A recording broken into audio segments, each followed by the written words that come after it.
Doctor ortho Ayurvedic oil and capsule. अब दर्द भी घुटने टेकेगा। तेहरान के रिहायशी इलाकों पर बमबारी से 13 लोगों की मौत। शरीफ यूनिवर्सिटी पर भी हवाई हमला। इजरायल यूएई ने भी अलर्ट जारी किया। असम में पीएम मोदी का कांग्रेस पर निशाना। बोले दिल्ली का शाही परिवार इस बार अपनी हार का शतक लगाएगा। राज्य में भाजपा एनडीए सरकार की हैट्रिक तय। पूर्व मुख्यमंत्री अजित जोगी के बेटे अमित जोगी को छत्तीसगढ़ हाईकोर्ट ने सुनाई उम्र कैद की सजा। सजा जग्गी हत्याकांड के मामले में सुनाई गई है।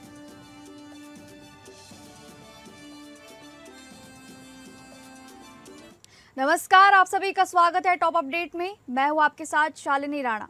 शुरुआत करेंगे टॉप अपडेट की। तेहरान की सुबह आज धमाकों की गूंज से दहल उठी जब तड़के हुए भीषण हवाई हमलों ने पूरे शहर में डर और अनिश्चितता फैला दी। राजधानी के पास इस्लाम शहर में हुए बड़े हमले में कम से कम 13 लोगों की मौत की पुष्टि हुई है, जबकि कई लोगों के मलबे में दबे होने की आशंका जताई जा रही है और राहत बचाव कार्य लगातार जारी है। अधिकारियों के मुताबिक मृतकों की संख्या बढ़ सकती है क्योंकि कई घायल गंभीर हालत में हैं। इसी बीच तेहरान स्थित शरीफ यूनिवर्सिटी ऑफ टेक्नोलॉजी को भी निशाना बनाया गया, जहां कुछ इमारतों को नुकसान पहुंचा और पास का गैस वितरण केंद्र भी प्रभावित हुआ है। हालांकि हमले का असली लक्ष्य अब तक स्पष्ट नहीं हो सका है। युद्ध के चलते यूनिवर्सिटी पहले से खाली थी और सभी कक्षाएं ऑनलाइन चल रही थी। स्थानीय लोगों ने कई घंटों तक आसमान में लड़ाकू विमानों की आवाजें गूंजने की बात कही, जिससे हालात और भयावह हो गए। इधर इजराइल, दुबई और कुवैत में भी मिसाइल अलर्ट जारी किए गए और एयर डिफेंस सिस्टम सक्रिय कर दिए गए हैं। उत्तर प्रदेश में तय समय पर नई पंचायतों का गठन अब संभव नहीं दिख रहा है और त्रिस्तरीय पंचायत चुनाव अगले साल विधानसभा चुनाव के बाद कराए जाने की तैयारी है। उच्च पदस्थ सूत्रों के मुताबिक राजनीतिक दलों का पूरा फोकस 2027 के विधानसभा चुनाव पर है, इसलिए कोई भी पार्टी स्थानीय चुनाव में उलझना नहीं चाहती। प्रदेश में ग्राम क्षेत्र और जिला पंचायतों का कार्यकाल क्रमशः 26 मई, 19 जुलाई और 11 जुलाई को खत्म हो रहा है, जबकि मतदाता सूची 15 अप्रैल को जारी होनी है। इसके साथ ही पिछड़ा वर्ग आयोग के गठन और आरक्षण प्रक्रिया भी अभी पूरी होनी बाकी है।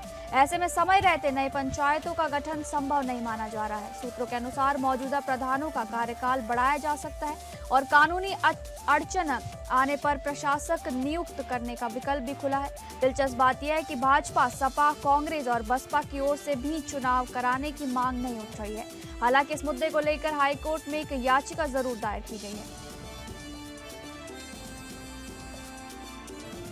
राजद के राष्ट्रीय कार्यकारी अध्यक्ष बनने के बाद पहली बार रांची पहुंचे तेजस्वी यादव ने झारखंड की राजनीति में पार्टी की ताकत और भविष्य की रणनीति का जोरदार ऐलान किया।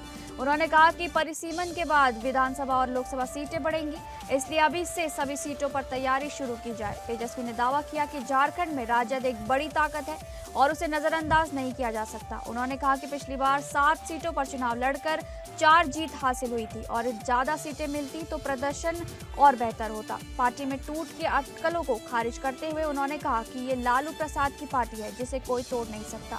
अन्नपूर्णा देवी के जाने का जिक्र करते हुए बोले कि इससे पार्टी पर कोई असर नहीं पड़ा। तेजस्वी ने कार्यकर्ताओं से रोज 1 घंटा पार्टी को देने की अपील की और राजद को फिर से राष्ट्रीय पार्टी बनाने का लक्ष्य दोहराया। साथ ही उन्होंने कहा कि भाजपा को रोकने में झारखंड में राजद की अहम भूमिका रही है। करीब 5 महीने बाद प्रधानमंत्री नरेंद्र मोदी 14 अप्रैल को उत्तराखंड के दौरे पर पहुंचेंगे, जिससे प्रदेश में उत्साह का माहौल है। इससे पहले वो 9 नवंबर 2025 को राज्य स्थापना रजत जयंती समारोह में शामिल हुए थे, जहां उन्होंने 8,140 करोड़ से अधिक की परियोजनाओं का उद्घाटन और शिलान्यास किया था। इस बार भी देहरादून नई दिल्ली एलिवेटेड एक्सप्रेसवे समेत कई विकास परियोजनाओं का लोकार्पण और शिलान्यास प्रस्तावित है। मुख्यमंत्री पुष्कर सिंह धामी ने कहा कि पीएम के दौरे से जनता में जबरदस्त उत्साह है। उन्होंने बताया कि मोदी सीमांत गांव तक पहुंचने वाले पहले प्रधानमंत्री हैं, जिन्होंने माणा, मुखवा और आदि कैलाश जैसे क्षेत्रों का दौरा कर उन्हें वैश्विक पहचान दिलाई। सरकार उसे विकसित उत्तराखंड की दिशा में बड़ा कदम मान रही है।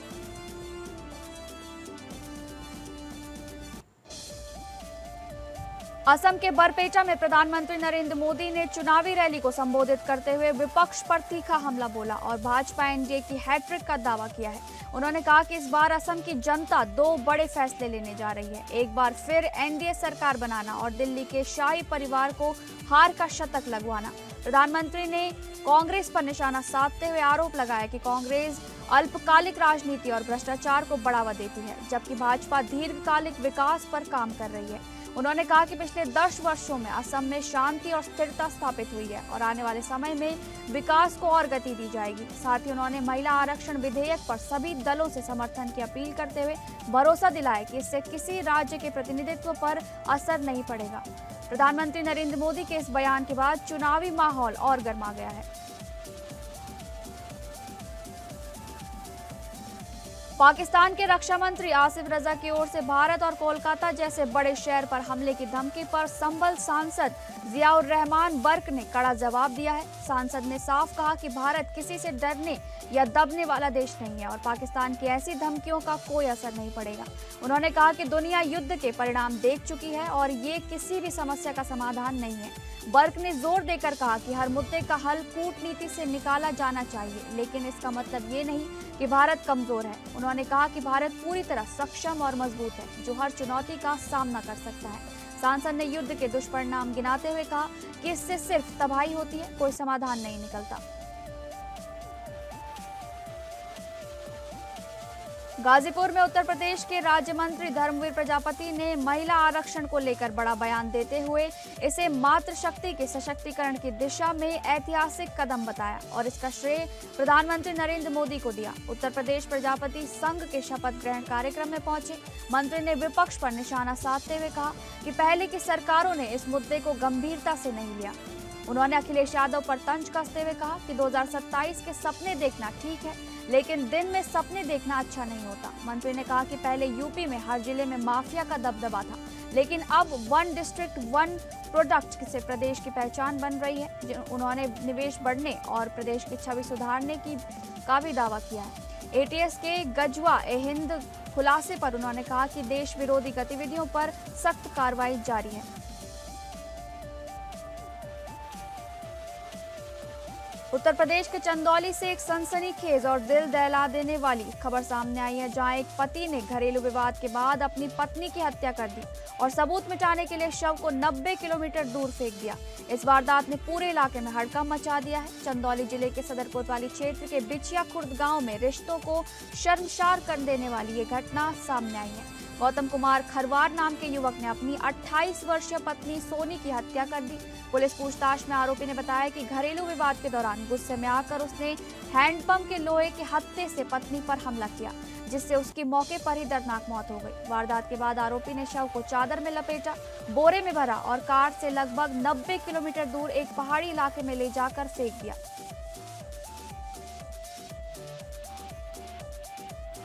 गाजीपुर में शनिवार की भोर में हमीद सेतु की रेलिंग तोड़कर गंगा में गिरे तेज रफ्तार ट्रेलर हादसे में 30 घंटे बाद चालक का शव बरामद हुआ है, जबकि खलासी अब भी लापता है। परिजनों ने प्रशासन पर लापरवाही का आरोप लगाया है। बता दें कि गाजीपुर के हमीद सेतु पर शनिवार की भोर उस वक्त बड़ा हादसा हो गया जब तेज रफ्तार ट्रेलर अनियंत्रित होकर पुल की रेलिंग तोड़ते हुए गंगा में जा गिरा। हादसे के बाद ट्रेलर चालक और खलासी के डूबने की आशंका जताई गई थी। घटना के बाद जिला प्रशासन, एनडीआरएफ टीम और स्थानीय गोताखोरों की मदद से लगातार रेस्क्यू ऑपरेशन चलाया गया, लेकिन 24 घंटे तक दोनों का कोई सुराग नहीं मिला। इसके बाद लापता चालक राजन यादव और खलासी बिट्ठुल गुप्ता के परिजन खुद किराए की नाव लेकर गंगा में तलाश करने निकल पड़े।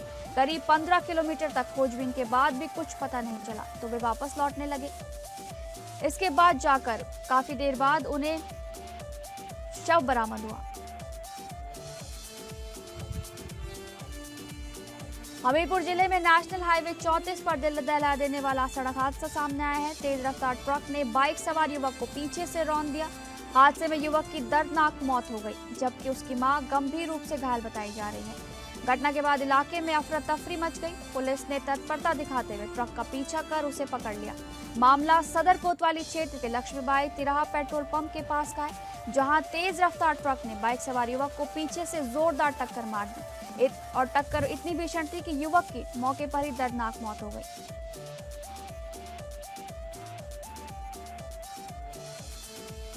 कौशाम्बी जिले में एक 22 वर्षीय युवती का शव संदिग्ध परिस्थितियों में पेड़ से लटकता मिला। परिजन इसको हत्या बता रहे हैं। सूचना मिलते ही पुलिस के आला अधिकारी मौके पर पहुंचे और जांच शुरू कर दी गई। शुरुआती तौर पर मामला आत्महत्या का बताया जा रहा है, लेकिन पुलिस हर एंगल से जांच कर रही है। चरवा थाना क्षेत्र के सनई गांव के बाहर उस वक्त हड़कंप मच गया जब ग्रामीणों ने एक पेड़ से युवती का शव लटकता देखा। सूचना पर स्थानीय पुलिस के साथ एसपी, एएसपी, सीओ और फॉरेंसिक टीम मौके पर पहुंची और जांच शुरू की गई। मृतका की पहचान 22 वर्षीय हिरनीपाल निवासी पवैया के रूप में हुई है। बताया जा रहा है कि रविवार सुबह बकरी चराने को लेकर गांव के ही परिवार से युवती का विवाद हुआ था। विवाद के बाद वो घर से निकल गई और देर शाम उसका शव पेड़ से लटकता मिला। पुलिस ने शव को पोस्टमार्टम के लिए भेज दिया है और आगे की कार्रवाई जारी है। मिर्जापुर से खबर सामने आ रही है, जहां पुलिस ने नशा तस्करी के खिलाफ बड़ी कार्रवाई करते हुए 5 शातिर तस्करों को गिरफ्तार किया है।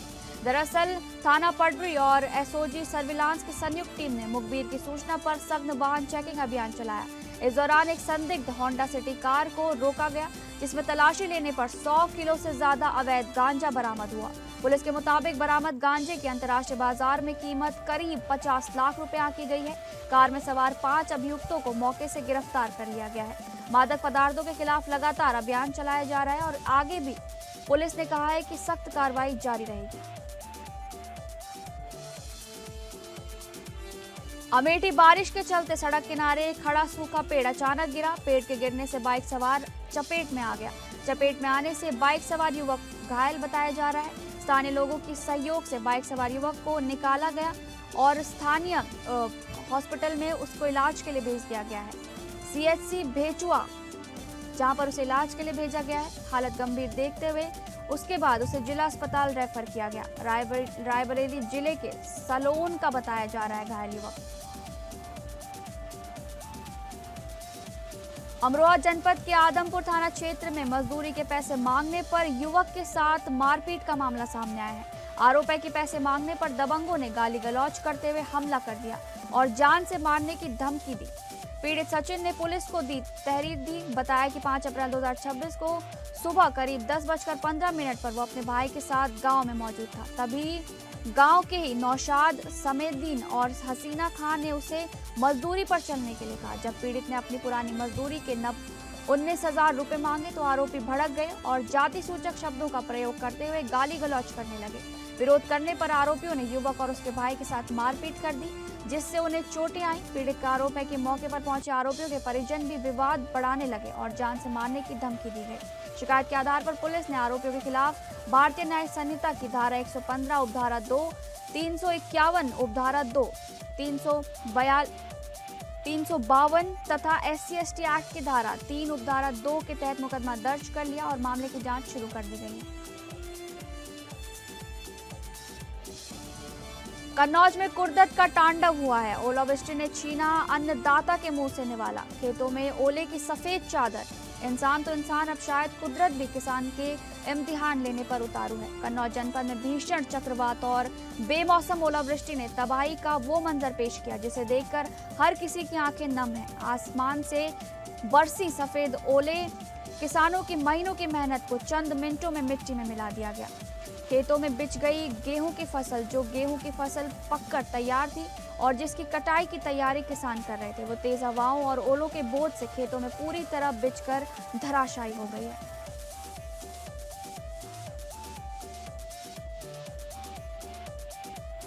कमिश्नरेट पुलिस के पश्चिमी जोन में चलाए जा रहे सख्त अभियान के तहत बिठूर थाना पुलिस ने अंतर जनपदीय वाहन चोर गिरोह का पर्दाफाश करते हुए 3 शातिर आरोपियों को गिरफ्तार किया है। ये कार्रवाई डीसीपी पश्चिम SM कासिम आबिदी के निर्देशन पर थाना प्रभारी अशोक सरोज के नेतृत्व में की गई। पुलिस ने गुप्त सूचना के आधार पर मंदना क्षेत्र में घेराबंदी कर अमित सोनी उर्फ बाला 35 वर्ष, सुनील सोनी उर्फ सोनू 30 वर्ष और सूरज कमल को गिरफ्तार किया है।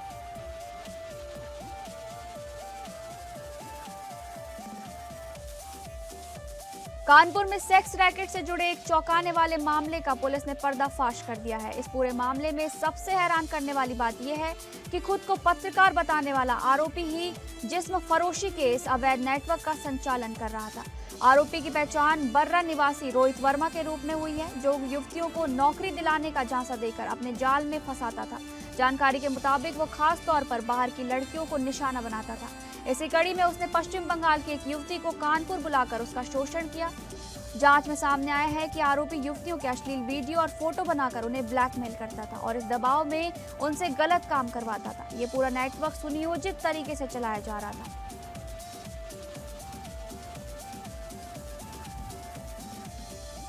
कानपुर के प्रतिष्ठित हरकोट बटलर तकनीकी विश्वविद्यालय में छात्रों का गुस्सा उस वक्त फूट पड़ा जब आंधी तूफान के बाद पिछले 24 घंटे से बिजली आपूर्ति पूरी तरह ठप रही। लगातार बिजली न आने से परेशान छात्रों ने कैंपस में जोरदार हंगामा किया और बिजली विभाग के खिलाफ जमकर नारेबाजी की।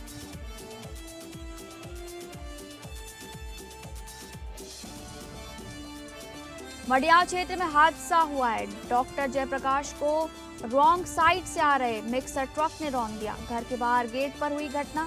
पूरी घटना का सीसीटीवी सामने आया है। मृतक की कानपुर में तैनाती थी, जहां पर पत्नी डॉक्टर अर्चना वर्मा केजीएमयू में तैनात थी। पत्नी और 2 बेटों के साथ शालीमार गार्डन में वो लोग रहते थे। वीकेंड छुट्टी पर आ रहे थे। घर के बाहर गेट पर ट्रक ने उन्हें रौंद दिया। पिछले पहिए के नीचे आने से उनकी दर्दनाक मौत हो गई। मैनपुरी जनपद के विकासखंड किशनी क्षेत्र के ग्राम पंचायत परतापुर के गांव बरुआ नदी तथा आसपास के गांव में रविवार शाम के समय तेज गति से हुई ओलावृष्टि ने किसानों की मेहनत पर पानी फेर दिया। महज कुछ मिनटों में आसमान से गिरे बड़े तथा छोटे ओलों ने खेतों में खड़ी फसलों को पूरी तरह बर्बाद कर दिया, जिससे किसानों के सामने आजीविका का गहरा संकट खड़ा हो गया। प्रत्यक्षदर्शियों के मुताबिक अचानक बदले मौसम के बाद शुरू हुई तेज ओलावृष्टि इतनी भयावह थी कि खेत सफेद चादर से ढक गए। गेहूं, सरसों और दलहन की फसलें पूरी तरह चौपट हो गई। जिन किसानों ने कर्ज लेकर खेती की थी, उनके सामने अब परिवार चलाने का संकट खड़ा हो गया है।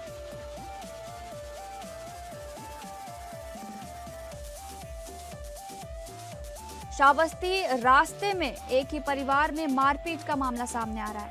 वृद्ध महिला घायल। विवाद के दौरान कहासुनी बढ़कर मारपीट में बदल गई, जिससे माहौल तनावपूर्ण हो गया। मारपीट में बीच बचाव करने आई वृद्ध महिला सत्या देवी गंभीर रूप से घायल बताई जा रही हैं। आरोप है कि कल्पना तिवारी, सोनू मूसे व माधुरी देवी ने मिलकर राम केवल तिवारी और उनकी मां के साथ मारपीट की। पीड़ित पक्ष के अनुसार आरोपियों ने लात घूंसों व थप्पड़ों से हमला कर दिया और जान माल की धमकी दी। घायल वृद्ध महिला को उपचार के लिए सामुदायिक स्वास्थ्य केंद्र इकोना भेज दिया गया है। राम केवल तिवारी की तहरीर पर पुलिस ने 4 लोगों के खिलाफ मारपीट, गाली गलौज व धमकी की धाराओं में मुकदमा दर्ज किया है। पुलिस मामले की जांच में जुटी हुई है।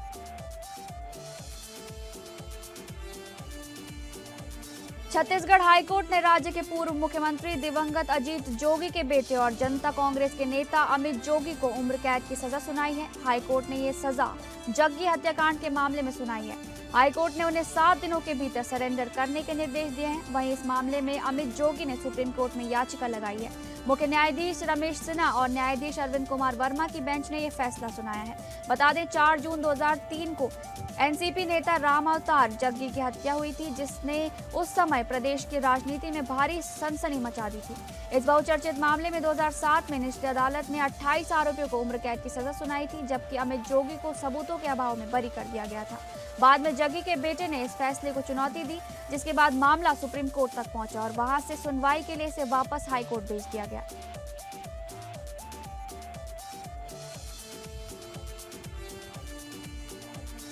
आईपीएल 2026 में रॉयल चैलेंजर्स बैंगलोर ने चेन्नई सुपर किंग्स को 43 रनों से हराकर लगातार दूसरी जीत दर्ज की है, जबकि चेन्नई का जीत का खाता अब भी नहीं खुल पाया है। पहले बल्लेबाजी करते हुए आरसीबी ने 3 विकेट पर 250 रनों का विशाल स्कोर खड़ा किया। जिसमें टीम डेविड की नाबाद 70 और रजत पाटीदार की तूफानी पारी ने अहम भूमिका निभाई। आखिरी 4 ओवरों में आरसीबी ने 97 रन ठोककर मैच का रुख पूरी तरह बदल दिया। जवाब में सीएसके की शुरुआत बेहद खराब रही और टीम 207 रन पर सिमट गई। ऋतुराज गायकवाड़ जल्दी आउट हो गए, जबकि सरफराज खान ने 50 रनों की तेज पारी खेली, लेकिन टीम को जीत नहीं दिला सके। गेंदबाजी में भुवनेश्वर कुमार ने 3 विकेट लेकर अहम भूमिका निभाई। इस जीत के साथ आरसीबी ने बाकी टीमों को कड़ा संदेश दे दिया है कि वे खिताब बचाने के लिए पूरी तरह तैयार हैं। बॉलीवुड के दिग्गज अभिनेता धर्मेंद्र को एक अवार्ड समारोह में लाइफ टाइम अचीवमेंट अवार्ड से सम्मानित किया गया, जिससे लेने उनके बेटे बॉबी देओल मंच पर पहुंचे और बेहद भावुक नजर आए। अवार्ड लेते वक्त बॉबी देओल की आंखें नम हो गईं और उन्होंने अपने पिता को याद करते हुए कहा कि घर जाकर उन्हें इस सम्मान के बारे में बताएंगे। ही मैन के नाम से मशहूर धर्मेंद्र ने करीब 6 दशक तक हिंदी सिनेमा में अपने अभिनय से खास पहचान बनाई और दर्शकों का भरपूर प्यार पाया। उनके निधन के बाद भी उनका योगदान और यादें लोगों के दिलों में जिंदा है।